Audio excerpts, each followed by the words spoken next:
The year is 476 AD, and the last remnants of Roman imperial authority in the West have finally disintegrated. To many living in Western Europe, and Italy in particular, it looks as though it's the end of civilization itself. Fortunately for them, though, it was not, in fact, the end of civilization itself.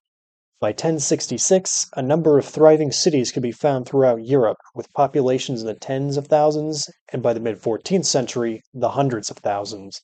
What caused this rebound? As it turns out, a lot of things, but we're going to focus on two general factors that drove urbanization in medieval Central and Western Europe. Before we do that, we need to take a little closer look at the situation in 476. By the collapse of the Western Empire, many of the major cities that had characterized the Roman Empire had already become shadows of their former selves. A mass exodus of urban populations into the countryside had been in progress for well over a century.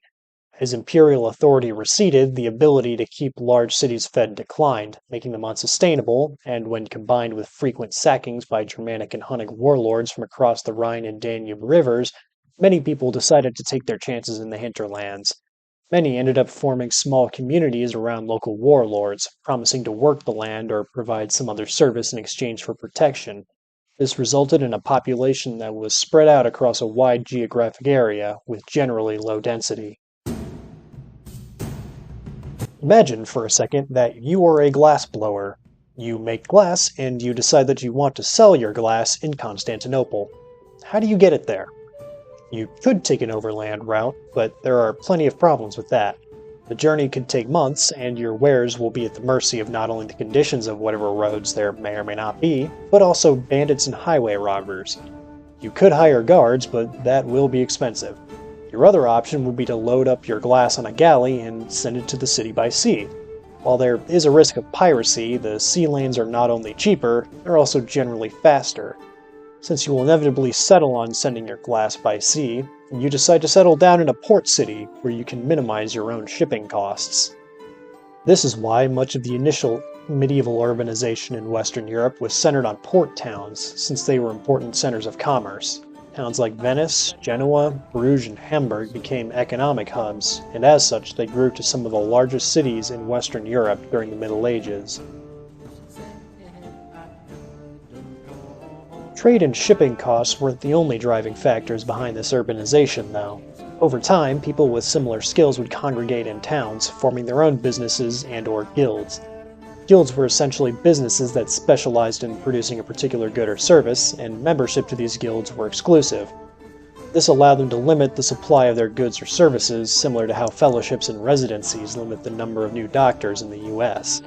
These guilds would oftentimes locate near each other in order to share inputs and customers.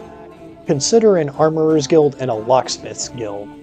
Both guilds need tools to produce armor and locks, respectively. But who creates those tools? Blacksmiths.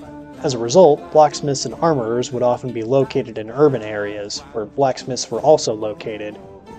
Individuals would also move to the cities in the hopes of being able to join and become an apprentice at one of these guilds. Guilds also shared urban infrastructure and the handful of public goods that were provided by the local authorities, such as defense, roads, and ports in coastal cities. Businesses and guilds would also often cluster around monasteries or other administrative centers, as there they would be able to sell to the various clerks, scribes, and other administrative officials that lived there, similar to how restaurants will set up shop near large factories or manufacturing plants. London, Paris, and Cologne are good examples of this, with the first two being the capitals of comparatively centralized states, and the last being the seat of power for one of Catholicism's archbishops. Okay, that's interesting and all, but why did it matter? For one thing, concentrated populations made it easier for rulers to exert their authority, leading to more centralized states, especially as population growth in these cities accelerated. This is partially why we saw centralized states emerge in France and Britain quicker than in places like Russia and Poland. The increasing population density in urban areas also made them far less sanitary and far more susceptible to outbreaks of plague and disease, which would have catastrophic consequences in the 14th century to the tune of 30 to 50% of Europe's population.